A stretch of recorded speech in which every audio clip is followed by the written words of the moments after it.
Ready? Okay, welcome back for the second part of the first night. So there. We were talking about the rainbow and the 7 colors from the rainbow. And if you look in your journey on page 3,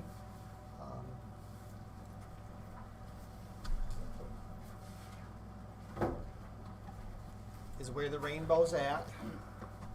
And I just wanted to read real quick Genesis 9, where the rainbow comes from.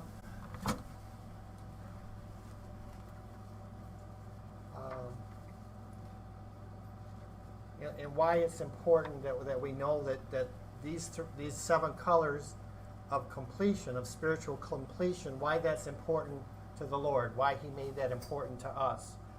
In Genesis 9:12, it says, "This is the sign of the covenant I'm making between you and every living creature with you, a covenant for all generations to come.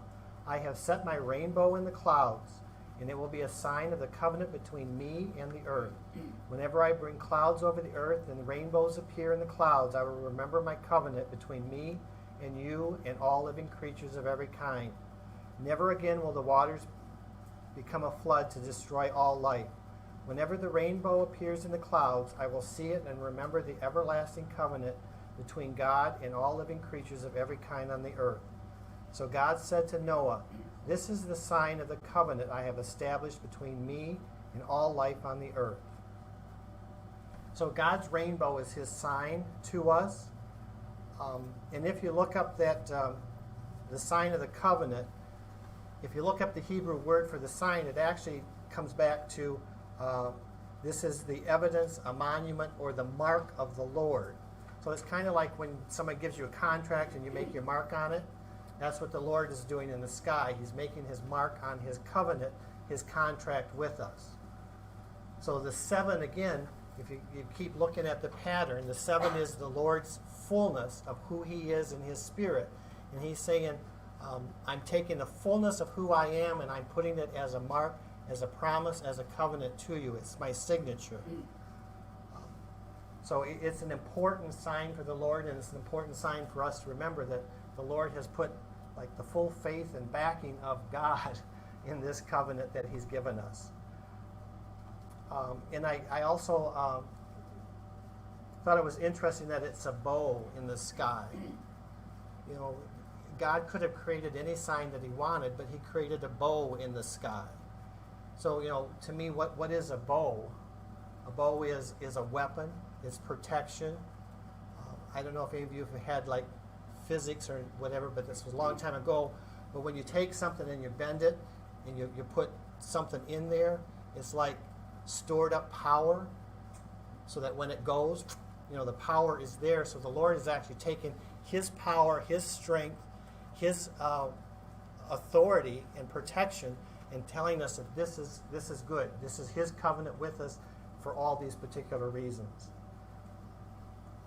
So I just, you know, when the Lord does something and He does it in 7s, it's a specific pattern for Him. And it also then gives us, at least for me, it gives me something to look at and say, well, why 7, Lord? You know, what is the importance of this to you? And He's basically saying, it's my word. This is what I have promised. And through the 7 colors, which is more than the 3 plus 1, it's the 7. It's the fullness. It's the perfection of who the Lord is.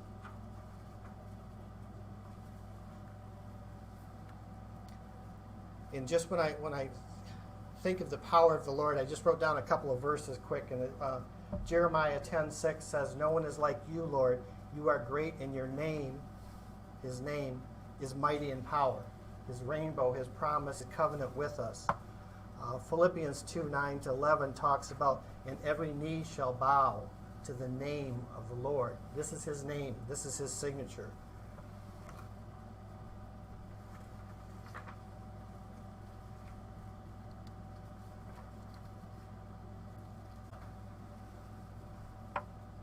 So again, the 7s are important. When you look at on page 5, and we're going to talk about the 7 spirits of God.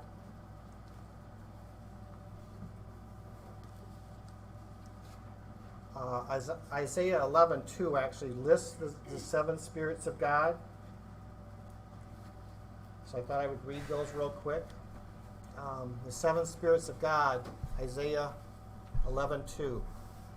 The Spirit of the Lord shall rest upon him, and the Spirit of wisdom and understanding, the Spirit of counsel and might, the Spirit of knowledge and the fear of the Lord. So this is another one of those things that the seven is the fullness, the perfection of the spirits. If you look at the Isaiah 11:2, there's six.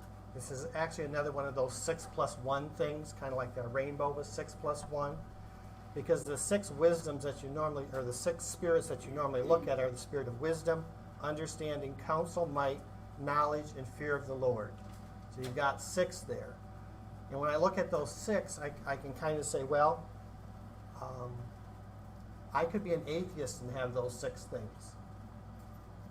I could be wise in worldly things. I can be strong. I can be knowledgeable. I can fear the Lord. Maybe not be, as an atheist, but I wouldn't have to be a Christian. But the stamp that the Lord puts on that, again, he makes it his 6+1. The stamp that the Lord puts on it says, the Spirit of the Lord shall rest upon him. That's that one extra thing that the Lord has done to say, this is seven. This is my perfection. This is my stamp, my seal, my signature.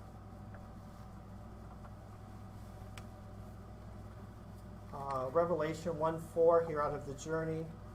John, to the seven churches in Asia, grace to you and peace from him who is and was and who is to come, from the seven spirits who are before the throne.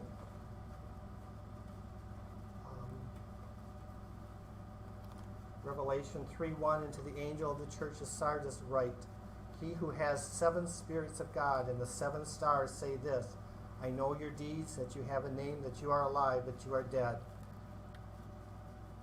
Revelation 4:5, and from the throne proceeds flashes of lightnings and sounds and peals of thunder, and there are seven lamps of fire burning before the throne, which are the seven spirits of God. So again, you have all of these sevens, and you notice that we've got four of them listed here from Revelation. If you go into Revelation and start looking up numbers sevens, you're going to find a whole lot, because seven is basically the chapter of completion of what the Lord's plan is for this time and this age. So you're going to find all kinds of sevens, as the seven trumpets, seals, bowls, seven spirits, seven churches. You just go through there and you'll just be amazed at the number of sevens, because this again is a sign of the Lord. This is his stamp, his signature, and his seal of what he's going to do. And he wants us to see that.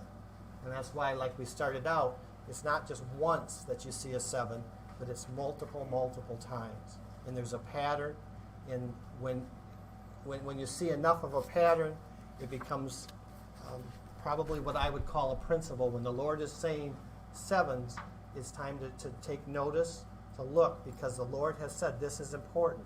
This is something that I'm going to do, and it's something that we need to take a look at.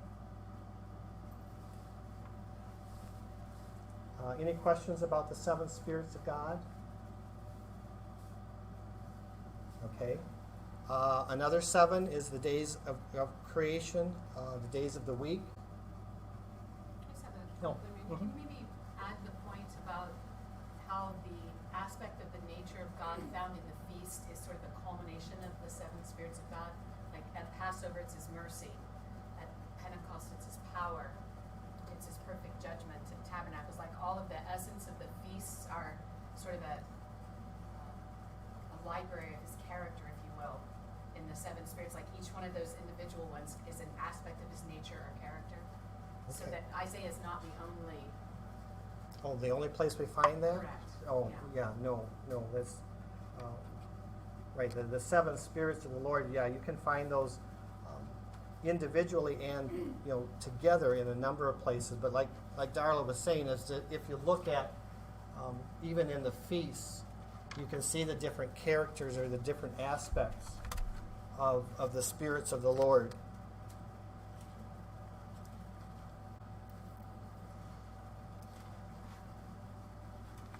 So when you look at Passover, which would be the first one, this again is the crucifixion, sinless life, resurrection you would find in there, well, God's spirit of wisdom first, because he brings us this pattern, and he brings us, the way of salvation. He brings us wisdom through this, knowledge through this. As you get down into the second feast, and we'll talk about that a little bit more, but when you get down to Yom Teruah is where the heavens open, and we're reflecting upon ourselves. I certainly would see the fear of the Lord in there, spirit of knowledge in there, fear of the Lord and the knowledge of the Lord. Sukkot would be probably, to me, would be the final signature of the Lord, where he's, he wants to rest with us and upon us into the millennium. Just Okay. as maybe Mhm. in addition, even not referring back to the passage of Isaiah, Mhm. but just if you weren't even looking at Scripture, but just at the pattern, to see how would you describe the nature and the character of God as found in that pattern of sevens would be, like some people see only his judgment on one end, but you have to see the totality of the character of God. You must also incorporate his grace at Passover. So looking at each one of those individual colors and aspects of the menorah is that the fullness of the seven spirits of God is the oneness of God. You can't take one out. So it's such as, like, for Passover, his grace and his mercy at the giving of the blood of the Lamb for us is a part of his nature and character that will never change. That is an attribute of God, is his mercy. So that would be one type of the Spirit of God, would be that place of mercy and grace. So rather than just referring only to that passage in Isaiah, I think many times we've used that passage because we didn't understand the patterns of Okay. what did it mean by the seven spirits of God. So that was the only place that people could ever really go to see a listing. And so they've always just taken that in evangelical Christianity as the seven spirits. But a Hebraic teaching is actually much, much broader, much more than that, is the fullness of the character and nature of God that's exemplified through those patterns. I hope that just made sense. Okay. Did that pick up for? I think so. Okay. So basically what we're talking about is in the patterns of seven, in the feasts of the Lord, each one of these can reflect upon a portion of what God is. When you look at all of them in total, you're going to have a total picture of what the Lord's spirits are, or what the spirits of the Lord, what his character is, what his, again, what his signature or what his stamp is. When you look at, like, Passover, the only way, again, we're back to one of our truths, is the only way through the Father is by the Son. They created a plan and a plan for us to be reunited with the Lord. This is his compassion and his grace and his mercy that the Lord pours out, which is part of who he is. And as you go through this, the first fruits, the resurrection, again, hope and mercy and grace, the character of the Lord comes out throughout all of the parts of the feast that we have. And we'll talk about the feast just a little bit more and towards the end. But you have the three feasts up here at the beginning, which are your spring feasts. You have Shavuot in the middle, and then you have these three feasts at the end, tabernacles together. So again, you have the three, the one, the three. You have seven as a completion. And when you get down into these three, again, the heavens open up. You look at who you are. You ask the Lord for revelation as to the places in your life. And again, that would come back to, like, the wisdom of the Lord and the fear of the Lord and the compassion of the Lord, because his desire in the end is to tabernacle with us. So he wants us to come to this place through the pattern of the feasts and through the character that the feasts show of the Lord. And we'll look at the feasts here in just a minute too.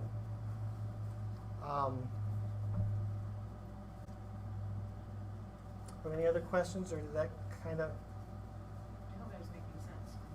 Okay. Just wanting to bring out that the importance of what that menorah represents in the fullness of his nature and character. You can't take any of it out. Okay, yeah. Again, it represents the fullness of the nature of the Lord. You can't, just like you can't divide the one and only God because he's a unified person. He's unified. There's nothing that needs to be added to him or taken away from him. When he gives us his pattern and his signature, you can't take something out of there and still have the fullness of who he is. You can't take Pentecost out and just celebrate this and still know the fullness of the Lord. You have to have the whole thing to come together to understand and to know the fullness of who he is. Okay? So that's kind of the seven spirits of the Lord are encompassed in his signature. They'll be encompassed in the feasts when we kind of look at the feasts here in a minute. Another example is the days of the week in creation.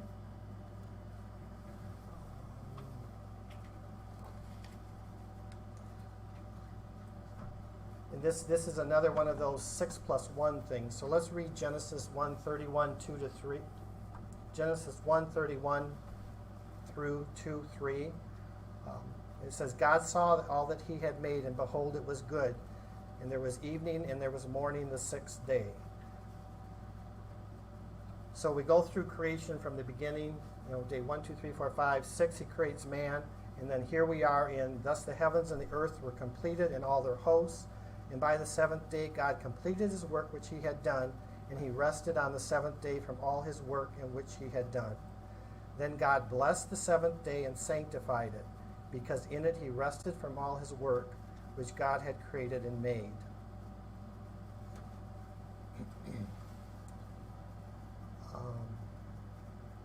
So if God had stopped at 6 and said, I created man, he stopped, we still would have had a 6-day week or a 6-day creation or a 6-day pattern. But 6 isn't where God stops. God's perfection and fullness comes in 7. So what he does on the 7th day is he looks at what he's done. It's complete for what we need. And then he adds the 1 to it, which makes it his. He blesses it, makes the 7th day holy unto himself. So it's again the pattern of 6 plus 1. And you can't take one day out, kind of like the feast, and end up with 7. So it's that 6 plus 1 that makes the 7, which makes where God actually kind of puts his stamp, his seal on it, and says this 7th day is holy, and that's what makes the creation complete. Revelation 13:8, it says, here is wisdom, let him who understand calculate the number of the beast, for the number is of man, and his number is 666. So the 6th day, again, is where God created man. So when you have numbers that repeat, like the 666, is talking about the fullness. You have again the 3. It's a fullness. It's an unholy fullness when you have the 666. When you talk about the number of man, if God had stopped at 6, we could have left it there, but he puts his stamp on it to make it perfection in 7. So if it ended at 6, that's the number of man, and the 666 that they're talking about there is like the fullness of man. I don't think it's an actual number that somebody's going to be marked with, but it's taking all the kind of like the negative attributes, the anti-God attributes, and putting them together in the fullness of what the number would mean.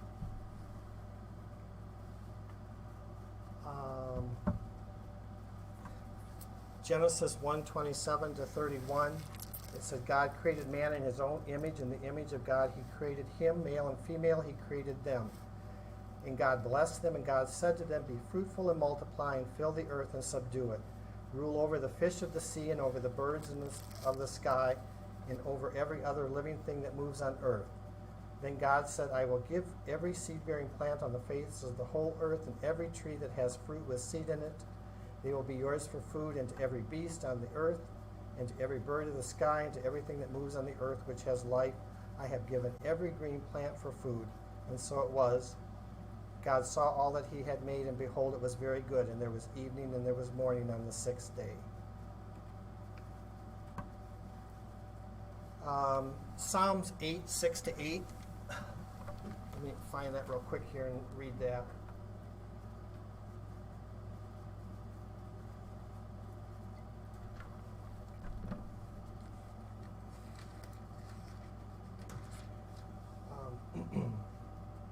Again, Psalms 8, 6 to 8. And in Psalm 6 to 8, it talks again, we're going to have the 6, the pattern of 6 plus 1, so it's the pattern of 7. And David writes and says, you made him ruler over the works of your hands, you put everything under his feet, all flocks and herds and beasts of the air, the birds of the air, the fish of the sea, all that swim the paths of the sea. So again, he's got the 6 days of creation there, plus the one that says you have made him ruler over the works of your hands. So God then again stamps the 6 with the 7 to bring the perfection.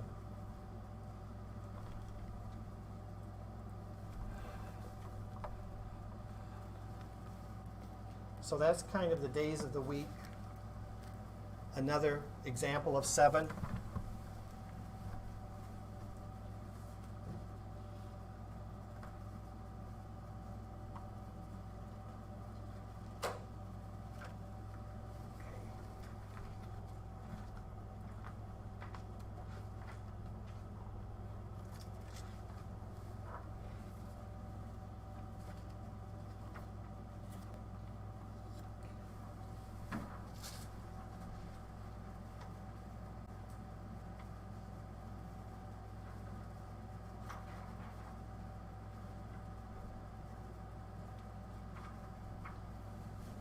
Low and hard.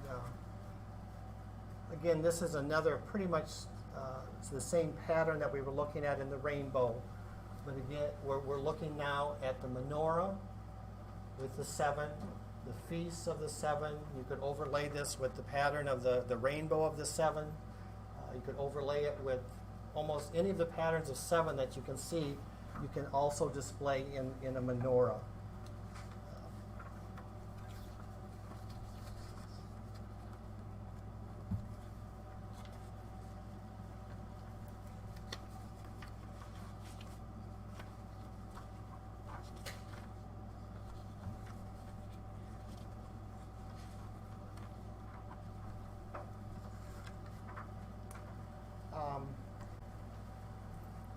When you look at a menorah, and again, this is another one of the symbols of 7, another one of the patterns of 7. What was this originally designed for? It's a simple question. I'm not trying to trick you. It's candles. So it was originally designed for light. Okay, and I think if you go through some of the scriptures, you can pull out ones that refer to light, like I am the light of the world, that can kind of bring you back into the menorah again. The menorah is kind of an interesting creation. You've got, again, 7 branches. You've got a main branch down the middle, and if this was hooked to a long stem or whatever, the oil normally comes up through the middle branch. So this middle branch is what supplies everything else. Okay, so again, you're going to look at the 7. You're going to see we've got a pattern of 3, 3, and 1. And that's a recurring theme throughout a lot of our patterns here that you look at. You have the 3, 1, 3. The feasts that go with these different days are the same feasts that we kind of looked at with our rainbow. We start with Passover, unleavened bread, Shiva, first fruits. This first group together is our spring feast of Passover. You have the one main branch in the middle, which is Pentecost. And then you have the 3 fall feasts, the feasts of trumpets, atonement, and tabernacles, together called tabernacles. Okay. So, looking at the menorah, you can kind of look at some different patterns that show up in there. The middle branch, this one in the middle, is the fourth candle. It's called the shamash, the servant candle. And here at the bottom of page 5, it says, notice how this is a picture of the Messiah himself, as well as the timing of his coming. Each branch represents 1,000 years of prophesied history. Therefore, the coming of the Messiah at the 4,000-year mark since creation was right on time.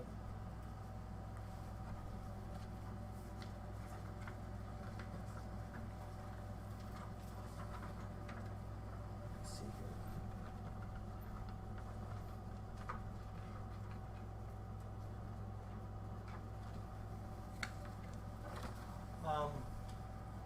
So if you look at this as a prophetic timetable, we have, this is Adam, then you have this first 3 sections here are 1, 2, 3,000 years, 4,000 years, 5, 6, 7, basically is what you have in there. So you go from Adam to Abraham, time of the kings, and then this one here, the middle one, again would represent the arrival of Jesus. And that's as it was predicted throughout Scripture for his timing and his generations, that it would line up here. So these things in the past, these are all things of the past that have occurred, and we can look back, we can see the timing of them, we know when they happened, they've all been fulfilled. But even though they've been fulfilled, as just like our Olam calendar, there's layers on this. This is going to be a prophetic timetable of from the beginning to the end. It also is part of our Olam circle that we go through every year. So you have kind of a pattern within a pattern, and if you look, you probably can find more patterns in there too. This is the current age that we're in right now, which is called the age of the church. Somewhere here at 6,000 years is going to be the Day of Atonement, and then Tabernacles is what we look forward to, which is the millennial reign, the time of tabernacling with the Lord at the end after judgment. So again, like we were saying before, you can't take parts of this out and still make it the pattern that it's supposed to be, and you can't look at Scripture in its fullness because it points to each of these things if you're trying to take parts of those out.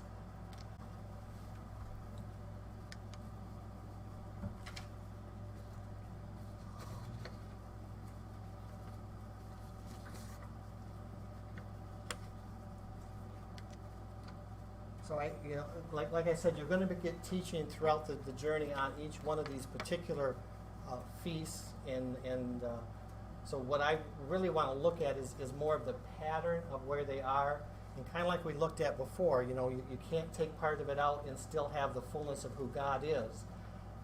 It's always interesting to know that everything comes from the middle and feeds out to these ends.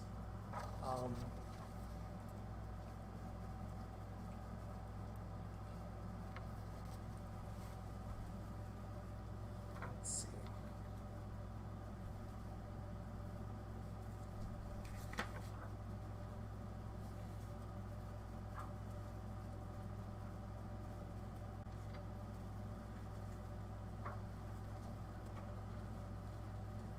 So basically, you have a 7,000-year plan in here. Right?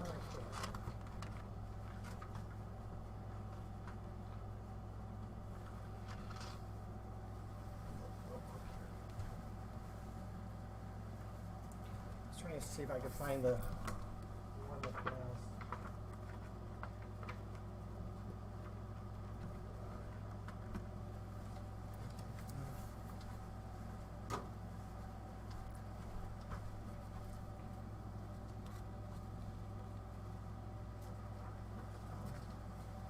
So this is what I would call probably the fullness of the 7 patterns that we looked at, the 7 days of the week, you can fit into here. When we said the Lord made 6 days and then made a seventh, the seventh day was his day that he sanctified for the week. And if you look at our menorah, our timetable, the seventh day is the day that we're going to tabernacle with the Lord. So it's again the days that.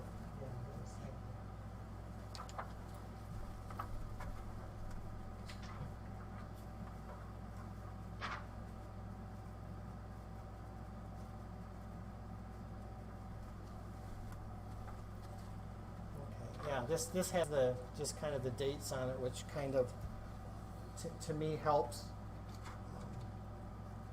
When you're counting years, you can kind of when you're looking at the calendar or the pattern that this has, you can see that this is where we're at. So when you're in the timeline of the overall time of Earth, time of us being here, you can see we're towards the end. We're waiting for these final feasts to be fulfilled. Yet each year we come through and we also do this pattern as our pattern of Olam that we were talking about.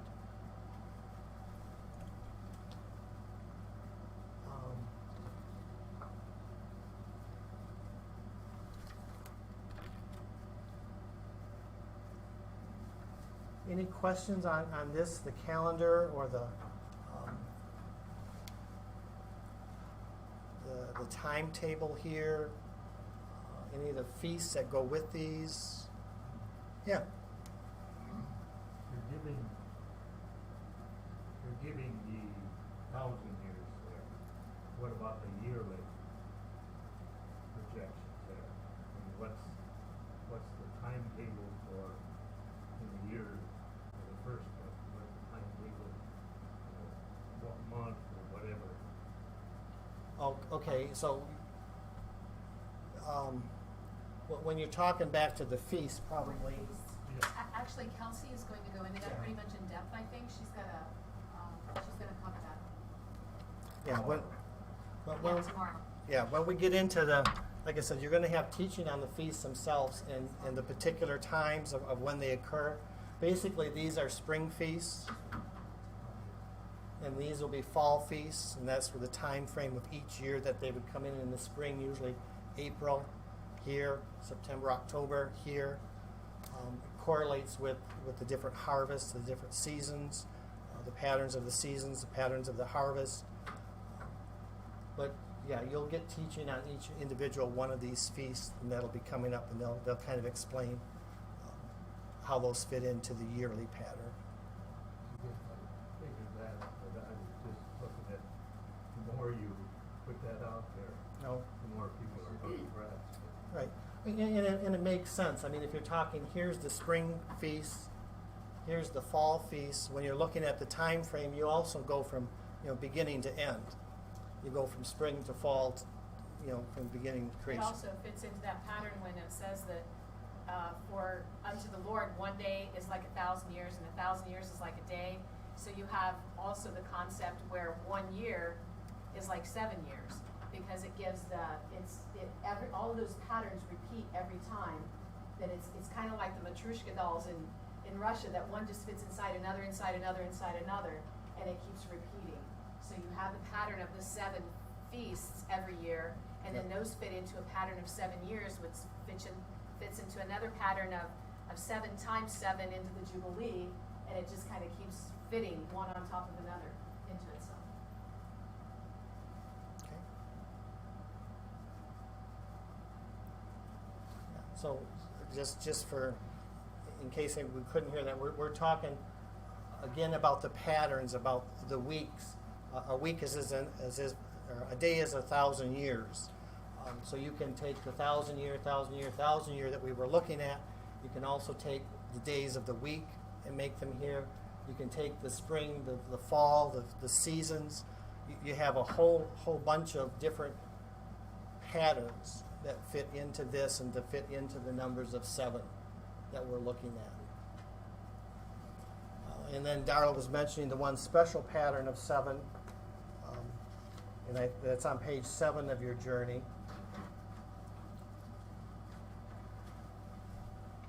And that's the Jewish law of redemption.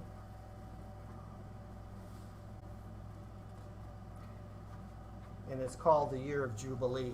And basically, it's once you go through the pattern, 7 times 7, or 49 years, the 50th year is the year of Jubilee. On page 7 here, the Jewish law of redemption states that if a person must forfeit previously owned land that they cannot take care of or losses because of a lack of finances, he can sell them to a new owner, but at the end of the 6 years, they have the opportunity to buy it back. So again, that's our pattern here. If you lose something because of lack of finances or whatever, you can sell it. At the end of the 7 years, you have the opportunity to buy it back. The requirement for repurchase or redemption on a scroll, you write the requirements for the repurchase or redemption on a scroll, and you seal it until the beginning of the 7th year, known as the year of redemption. It's also a Jubilee year. If the original owner cannot fulfill the requirements of the scroll, the next of kin may do so. This is called the Ha-Goel, or the Kingsman Redeemer. And this is also a pattern and a type of Christ. So when you go back and you look at the book of Ruth and you read about the pattern of how Ruth was redeemed and purchased back, it's also a kind of a sign or symbol or a pattern of the way that Jesus comes and redeems us and buys us back. And you can see that again through the 7, through the feast. At the end of the 6th, this is when the final heavens are closed, and the Lord at that point judges us, and we're redeemed into the feast of the final tabernacles.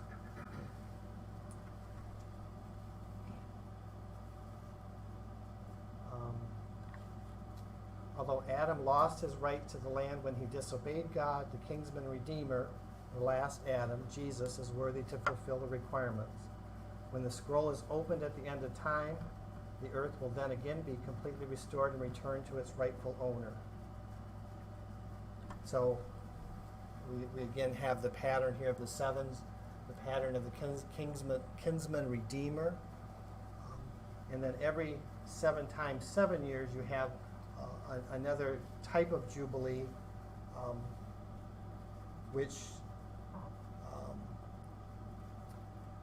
during that time there's no sowing or reaping or toiling or harvest. All debts are canceled. If you're enslaved, you have liberty and freedom. We're proclaimed to all Israelites in bondage. There's a return of ancestral possessions. Every homestead is restored to the family. So basically, it's a picture again of what's going to happen at the final pattern of 7. There's going to be that time when the Lord returns, when He judges the earth, where all debts are settled, and we'll be back into the tabernacle at that point. The Jubilee year arrives with a blast of the shofar at the end of the Day of Atonement, or Yom Kippur. So it happens at the end of our pattern here, prior to the beginning of Tabernacles. And I think I read that this is a year of Jubilee in Israel this year. The Jewish people don't actually celebrate like the Old Testament talked about Jubilee, but there was a movement that I was reading about that said that they were trying to come up with funds for some of the farmers who want to set aside their land and not actually harvest or plant or reap like the original Jubilee. From what I was reading, the Jubilee probably won't be completely reinstituted until after that day. And then it will be one way or the other. Any questions on this particular pattern. I think it's kind of interesting to note, one of the notes in here is how does the burning bush that God spoke through Moses, a picture of the menorah or of the tabernacle. And I guess I hadn't thought about that too much, but the burning bush again is kind of the sign of the menorah. It had a flame that was being fed through the middle that didn't consume. It was kind of the shape of a bush. It had, the branches. It carried a prophetic promise to it, or a prophetic instruction to it. The Lord actually spoke through it, which is another way, the Lord speaks to us through these patterns.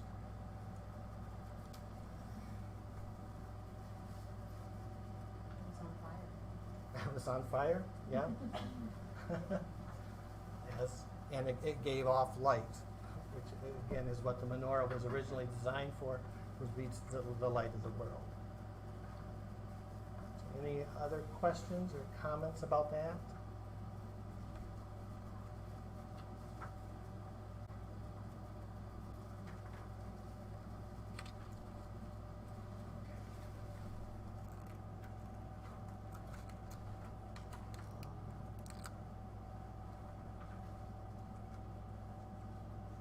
I guess maybe we can just take a break and then come back and finish up. It won't take too long. That's okay. Let's just take a quick 5-minute break, and then we'll come back and finish up.